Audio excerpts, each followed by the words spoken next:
This podcast is a quest for well-being, a quest for a meaningful life through the exploration of fundamental truth. Enlightening ideas, insights on physical, mental, and spiritual health. The inspiration is love. The aspiration is to awaken new ways of thinking that can lead us to a new way of being well. Welcome to Body, Mind, and Soul Healing Conversations.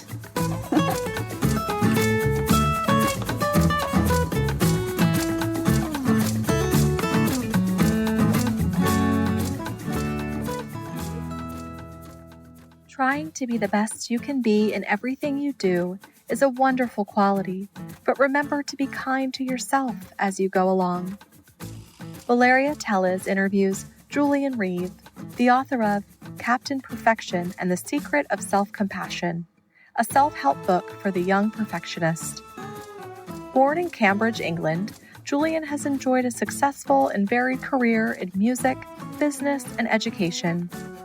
Julian traveled the world as a musician, working on over 25 major musical theater productions across the U.S., Asia, Europe, Scandinavia, and extensively in London's West End before moving from England to the USA, where he became the music director for the Broadway musical Hamilton on its first national tour. He was presented with the Los Angeles Drama Critic Circle and the Broadway World Award for Best Music Direction for his work on the show, and went on to conduct the production at the Bellas Artes Theater in Puerto Rico starring Lin-Manuel Miranda. In business and education, he produced and promoted the UK tour of Oleta Adams in concert before co-founding Boland & Reeve in London, a boutique talent agency representing over 100 performers in theater, television, and film. He worked extensively as a performance specialist in many of the UK's leading performing arts schools before becoming a faculty member for the Broadway experience in Tokyo and New York. He then went on to create the Elevate Workshop series in Los Angeles, an educational company providing Broadway workshops to schools and theater companies around the world. Julian was just 43 when he suffered a mild heart attack after conducting a performance of the Broadway musical Hamilton in San Francisco. Work with a psychologist would identify perfectionism as the root cause, and having now quit performing due to injury, he strives to change the way perfectionism is perceived and managed to ensure that perfectionists and the companies that employ them are able to thrive. Meet Julian at julianreeve.com. Here is the interview with Julian Reeve.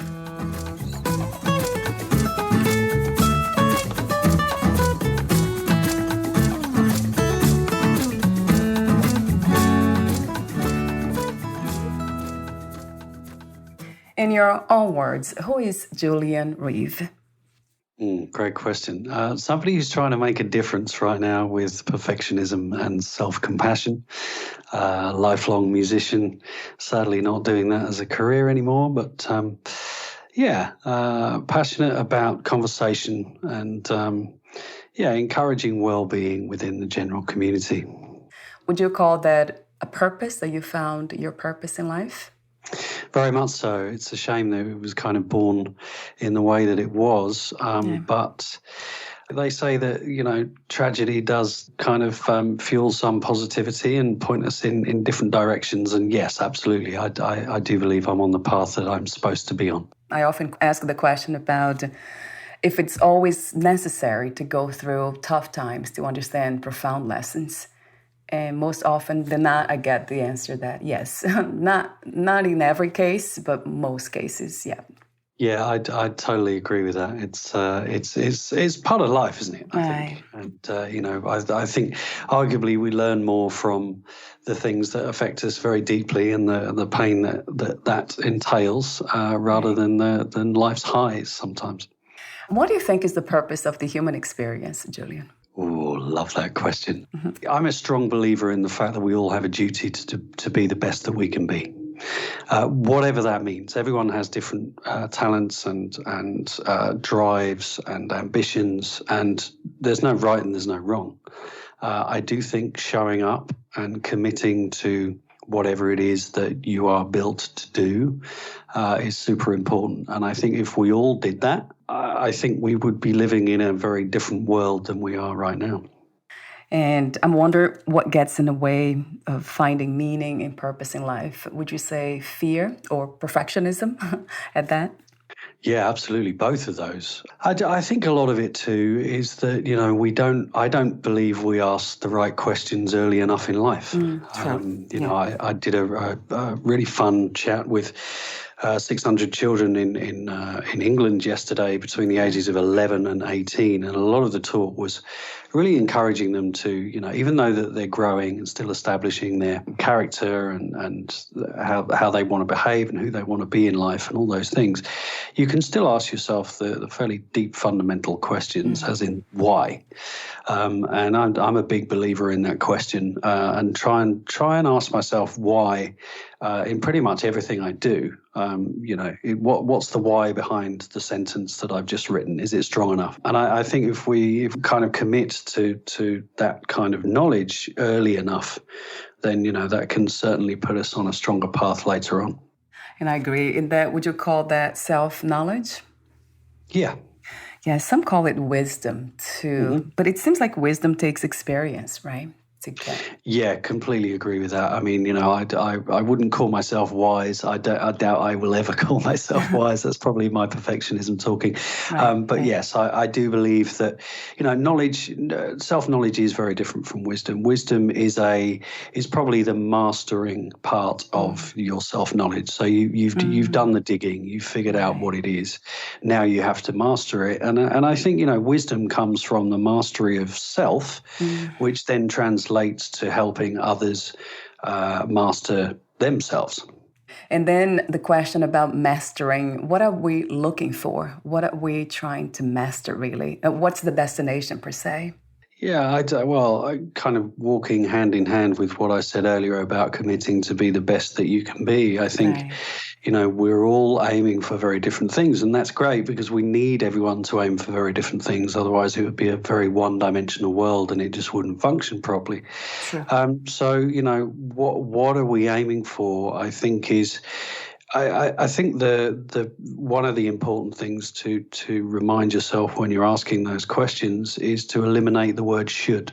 I should do this, I should do that because other people expect me to, or I should do this because society demands this of my age group or peer group or whatever that looks like. Right. None of that is true, and you will get further away from your true authenticity the more you actually use the word should. Sure. So I kind of learned in my early 30s that actually removing that word from my language was really important, and I know that I grew incredibly because of that decision.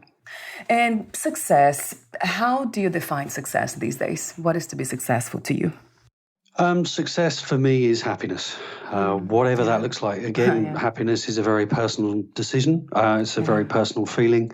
That can mean family to some. That can mean money to others. There's no right and there's no wrong. Happiness to me is balance. I'm not there yet. I don't know whether I'll ever find true balance in life. It's very, very difficult. But it's certainly a much happier place than it kind of certainly was in my 20s and 30s. So yes, happiness for me. And I will dig a little bit deeper into that happiness idea. So what brings you happiness? What is happiness to you? I think happiness, I find a lot of joy in my work, irrespective of what it is. I just, it took me a long time to be okay with that too, because, society is very quick to say, well, don't work too hard, you'll burn out. Yeah. But what if I enjoy my work? What if I get gratification from my work, which I do? I have to remind myself, and this is kind of why I made the comment about finding balance. I have to remind myself that even though I enjoy it, it's still not good to do all the time. Happiness to me is the right amount of work combined with the right amount of downtime. And that downtime downtime can be anything from time with my wife to time on the beach to time alone reading a book, to, lighting fires, to taking the dog for a walk, going for a drink with friends, whatever it really looks like. I think, one thing that I'm very conscious of myself is that because I have been so work orientated in the past, I don't have too many hobbies. In fact, I don't really have any outside of what I've just listed. I don't really think that's a negative, but I do. It's in my psyche to broaden my horizons this year. That was one of my kind of, well, what do you want to get done for 21?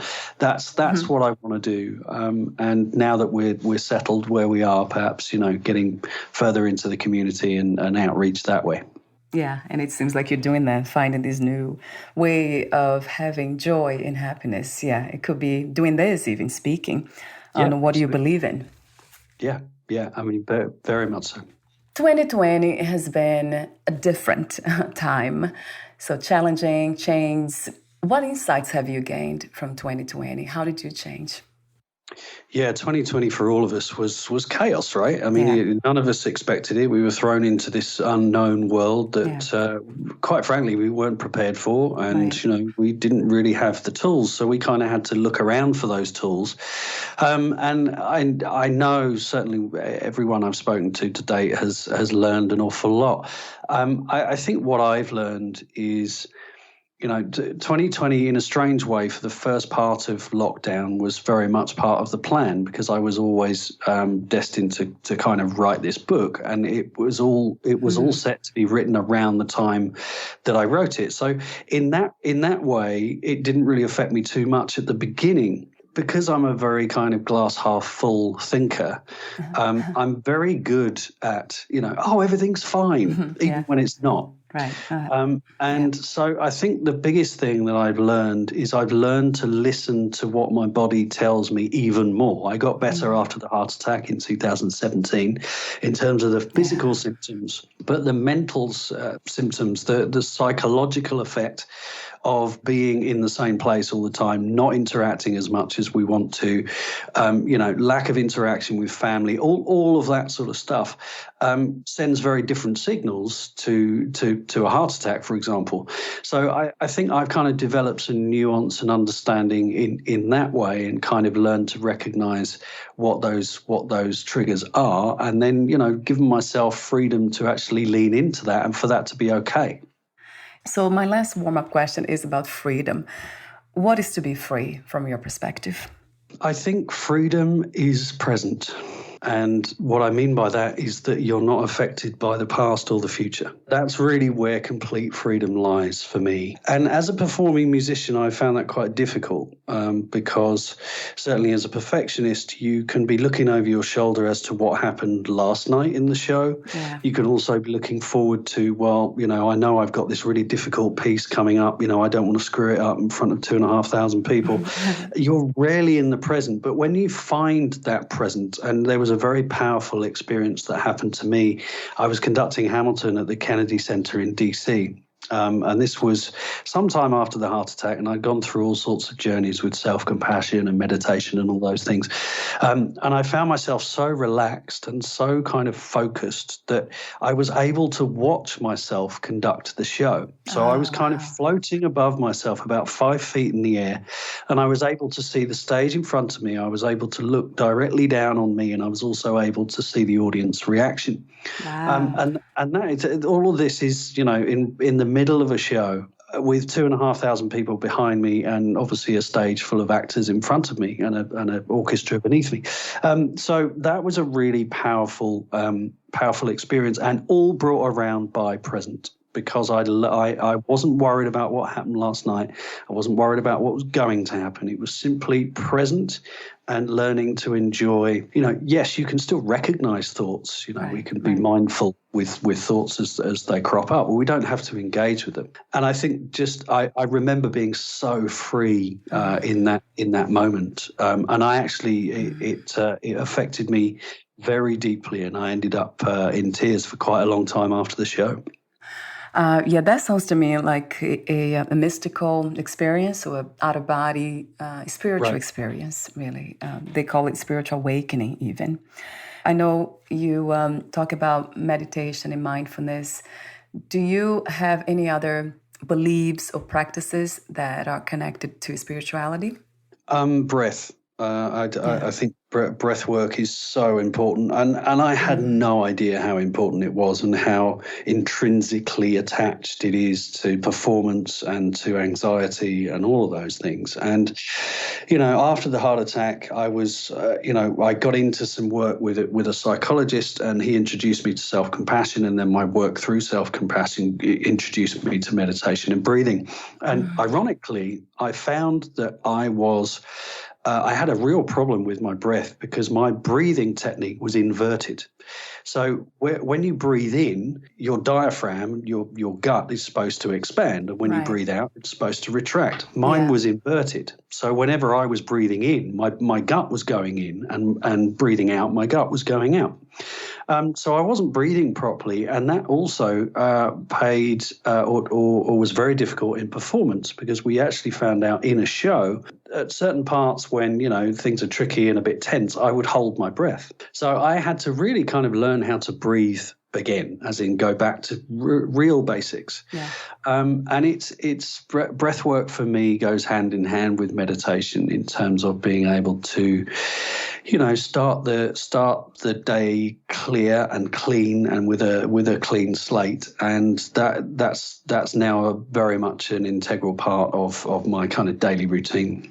Do you call these practices spiritual or just health well-being practices? That's a great question. I don't think I do. I think simply because of how I value them, I regard them almost as practical rather than spiritual, because I know that my body responds well to what I do, because I've kind of practiced enough to know what works best for me. And again, in the same way that, we were talking about things being a personal choice, meditation and breathing is a very personal decision in terms of what works for you, what styles, what whether you want guided meditation or silent meditation, whatever that looks like. Yeah. For me, I've just realized, okay, this works. Even if I do it for 2 minutes, even if I breathe for 2 minutes with my eyes closed, it really helps me. So yeah, I suppose I file that under practical rather than spiritual. So you wrote the book, Captain Perfection and the Secrets of Self-Compassion, a self-help book for the young perfectionist. And I said earlier, off record, this is actually for all of us. It's a huge reminder for me. I have been reflecting a lot more about it. So my initial question for you about your work is the intention. What was the intention of writing your book? Sure. Well, when I was music director of Hamilton, I had a heart attack after a show, and it proved to be my right coronary artery was proved to be 90% blocked, and work with a psychologist would kind of reveal perfectionism to be the cause, because I'd basically treated myself so badly through, a debaucherous lifestyle, shall we say, in my 20s and 30s, trying to quiet the inner critic, trying to make my self-esteem grow, etc., etc. Yeah. And so my first kind of venture into perfectionism was very much as a self-growth thing, as in how it can help me. But I realized later on, once I'd left the show, that actually there's still a lot of work to do in the subject. So I did a TED Talk in 2019 about it. But I also realized that a lot of my issues with perfectionism could have been prevented had I known about them when I was a child.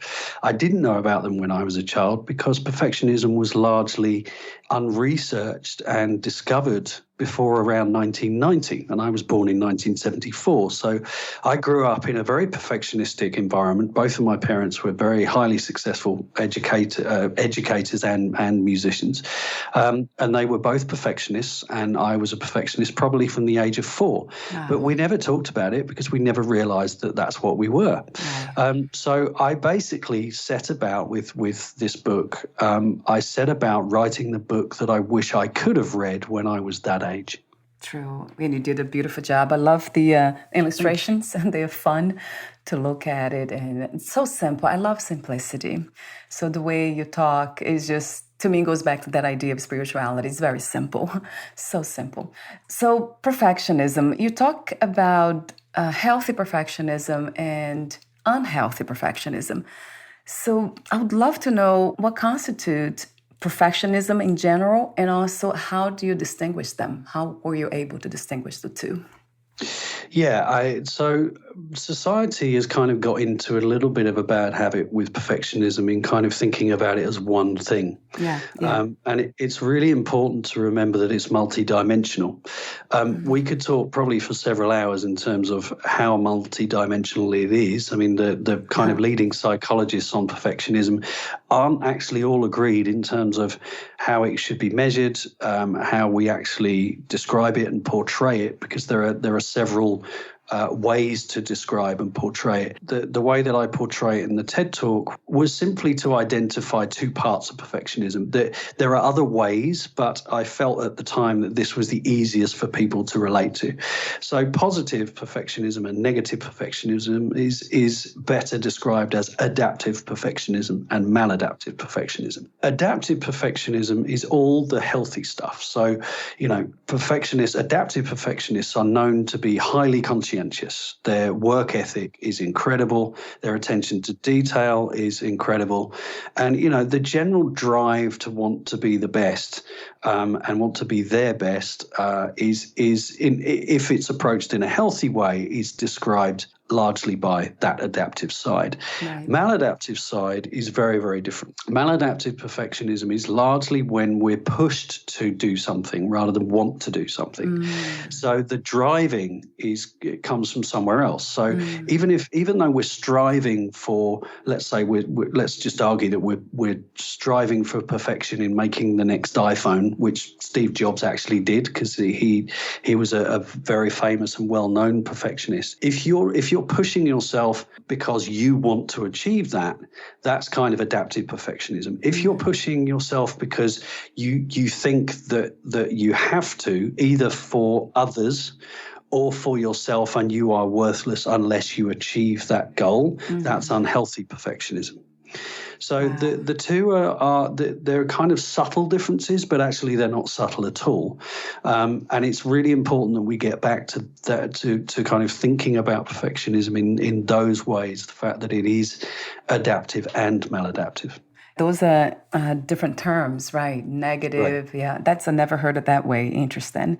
So that really resonates true to me.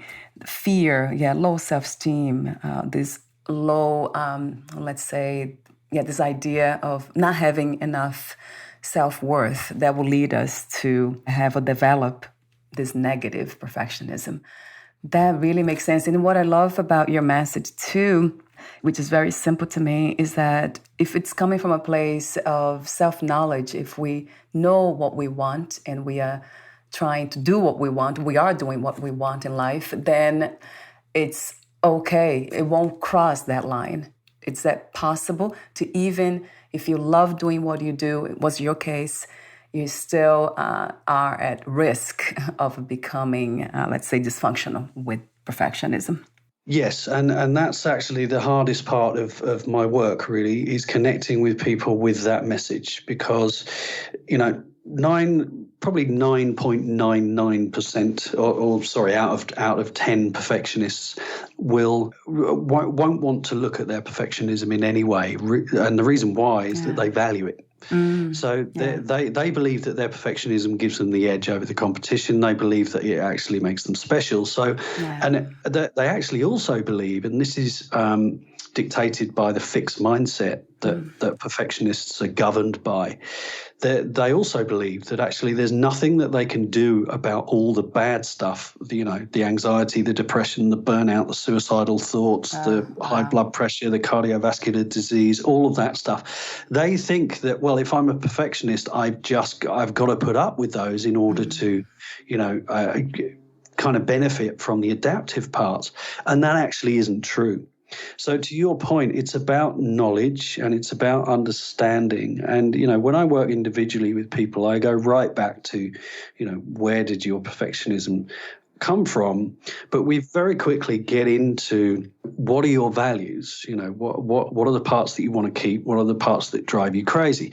And we get into very simple techniques in terms of how we can make life, you know, slightly easier. So, for example, if you're, you know, a high achieving businesswoman, businessman, whatever that looks like, and you know that your adaptive perfectionism makes you different at work, you really enjoy the detail that you go into, etc., etc. That's one thing. If then you drive home after a day at the office, and then you come home and you spend 3 hours putting your fridge in alphabetical order because that is what perfectionism is to you, wow.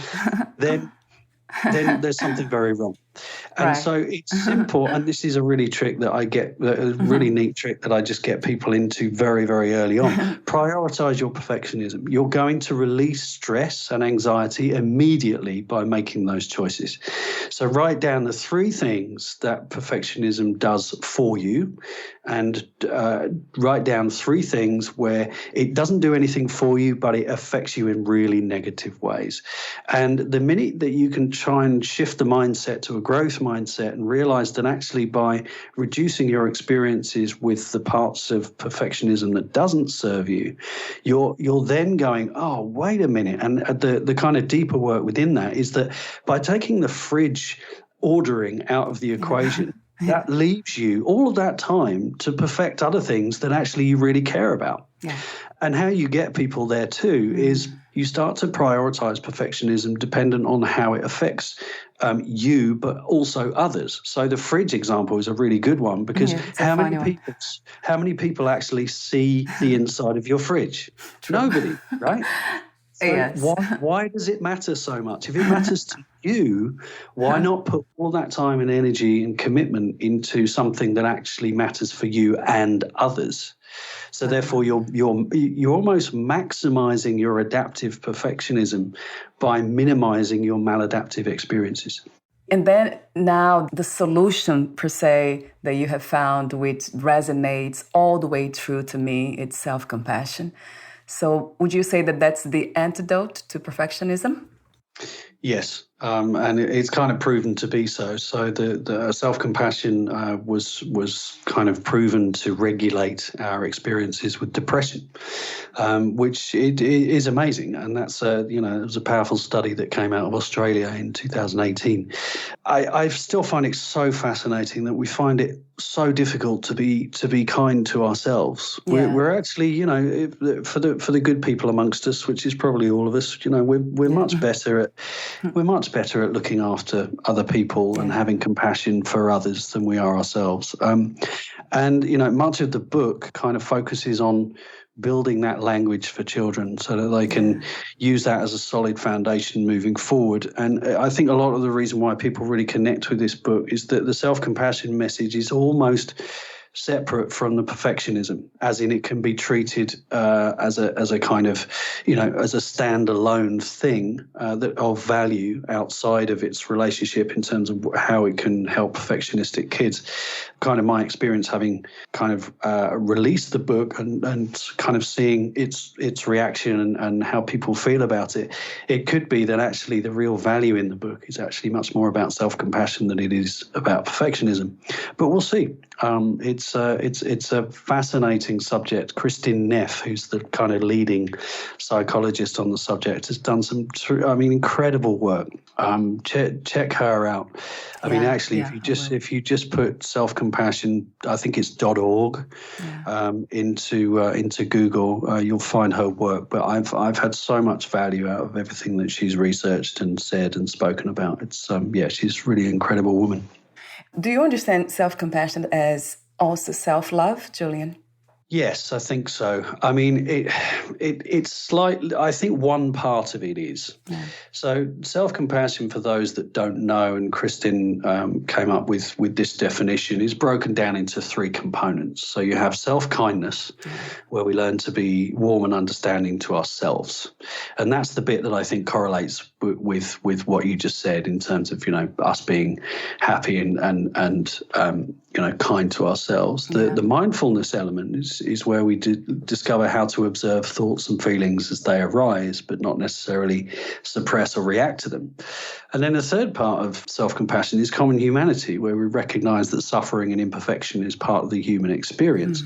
So there are that in itself is multidimensional, as well as perfectionism being multidimensional. So there's a lot of moving parts, and it all comes down to self-knowledge and how you then build the tools to manage, in this case, self-compassion well. But yes, I do think, the general feeling of self-compassion is simply being as kind to yourself as you would do your neighbor or your husband or your next door, whatever that looks like. And that there's so much true to that, the idea that it's easier to be kind and compassionate toward other people than ourselves. And that is such an interesting challenge, isn't it, to observe? Yeah, yes, absolutely. And again, I always come back to the why. If I'm unable to, if I give myself a hard time for, sending an email that's not completely perfect or might have a couple of spelling mistakes in it, and I'm giving myself a hard time, why am I giving myself a hard time? Is it because of how I've represented myself? Is it because I feel as though it should have been perfect, et cetera, et cetera? And simply by asking the why, you get further into the journey of, you understand that more of the meat that's on the bone. And you can start to really kind of unpack, your triggers and your limiting beliefs and, everything that we've grown up with that kind of hold us back sometimes. And before you know it, you're rewiring your brain so that you send the same email 6 months later and you don't treat yourself as you would have done 6 months previously because you've done the work. I do have seen that in myself too, for so many years, and it still happens, of course. And I noticed that fear is always the cause. I'm afraid of something. So it's fear. And then I ask questions about what's the fear coming from, what is exactly the department. But it's always, in general, always fear. And I have heard that the opposite of fear is love. Would you agree with that, Julian? That's a really good question. I haven't given that much thought in terms of the opposite. Would I consider it love? Yes, I guess I would. Fear is so interesting because it's so multi-layered, I'm exactly the same as you. I'm exactly the same as everybody else, that fear is largely my main trigger. And it will, for me, I've kind of learned that my main fear trigger is when I'm being asked to do something that, number one, I wasn't expecting to do. And number two, there will be an extra layer of kind of trigger and reaction if I'm being asked to do something that I'm either not very good at or I'm doing something for the first time. Those are my kind of red flags, and again, it's just tuning in to realize that. And I suppose the reason why I agree that love is the opposite is that actually at some point you make the decision to want to do something about your process with fear because you are worth more than going through the experience of going through the fear-based experience. So yes, absolutely, it's commitment to self, it's love of self, and that's actually when things get really exciting because you can really get very deep and start to prioritize and all sorts of things. That's really cool. I like that.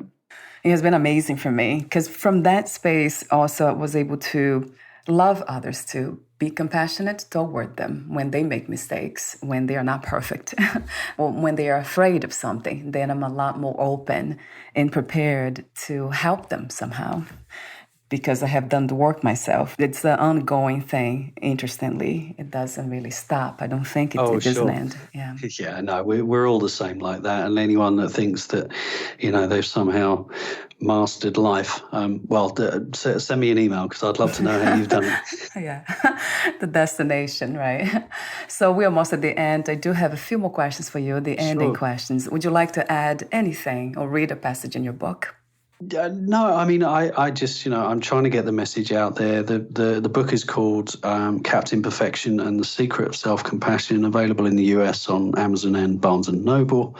It's ebook as well as paperback. In terms of ages, it's kind of 6+, but, everyone's kind of saying that, this is very much also a book that adults will get something out of. And it's also very much a product that you can enjoy together as a family. I had a lovely email a couple of weeks back from a family in the UK, strangely, and it turns out that they were all perfectionists. So there's right. 2 adults and 3 kids, and the saying in the house is now, well, what would Captain Perfection say?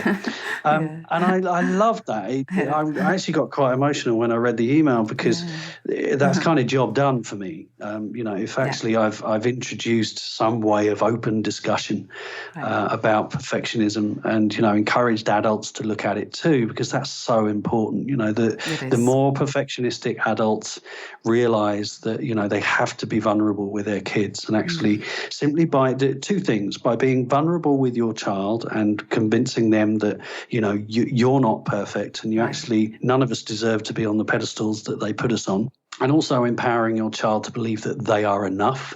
If you attack those 2 issues and then put in some self-compassion in amongst all of that, you'll make strides very, very quickly with a perfectionistic child. So, I'm really hoping the book can do more good. That's courage to me, this idea of embracing our message, whatever we have to say, in an authentic way, and just doing. That's coming. It comes from the heart. So thank you so much for making a difference. And I have 2 more questions for you, the ending questions. If you knew you would die soon, meaning leaving the body, would you make any change in your life or do anything in a different way? Very strange you asked that question, because I don't know why I've been very in touch with not necessarily the end, but I suppose I've got to a point now where I'm very aware of life, and I'm also very aware of how special it is. I think the quickest answer I could give is yes. I would make some changes with the work-life balance. It's difficult because, as we said before, I very much enjoy my work. Would I ever have regret for, not spending, more downtime on the beach, relaxing, spending time with family?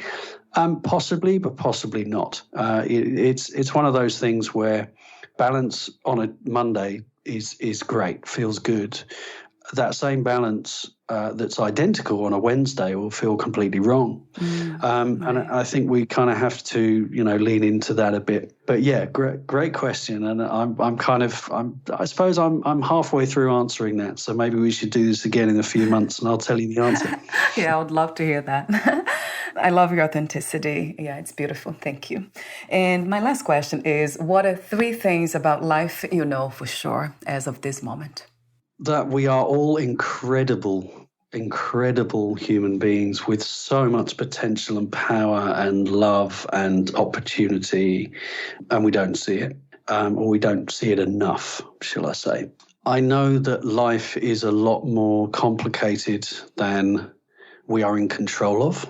I think, we've all learned some lessons in that regard in the last 4 years. There's been so much discourse, and, the divides are very wide, sadly. And, I don't think they're any wider than they have been. They've just been brought to the surface. And that's so kind of, just the realization that life isn't always within our control is something I know to be. And, speaking of authenticity, it's something that's very close to my heart. And, I think we all have an opportunity to be truly authentic. And I know that in that authenticity, all of us have something important and worthy to say on whatever platform with however many likes. It's not about that. It's about, the depth. It's about the how you communicate, and all of it is triggered from the why. But we all have it, and I think it's super important that we commit to finding it and spreading whatever that message is. Thank you so much, Julian, for your wisdom, profound wisdom, your beautiful presence, open and authentic, the work that you do, bringing compassion to the world. That's, to me, compassion really to the world and others in life starts here with us. So self-compassion first and then compassion to others. So I love your work. Thank you again. Thank you so much, Valeria. And before we say goodbye, where can we find more information about you, your books, products, services, and future projects? Sure. The website is all the W's, Julian Reeve, REEVE.com. The Captain Perfection website is captain-perfection.com.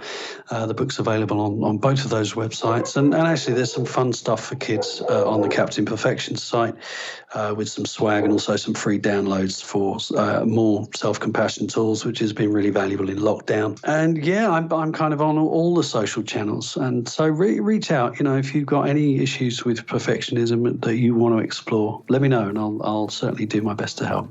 Thank you so much again, and we'll talk soon. Yeah, thanks, Valeria. Take care. Thank you, Julian. Bye for now.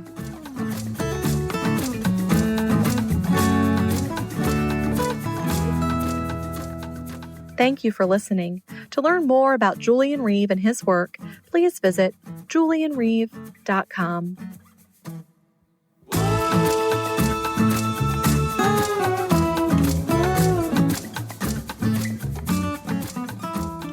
To learn more about this podcast, please visit fitforjoy.org/podcast.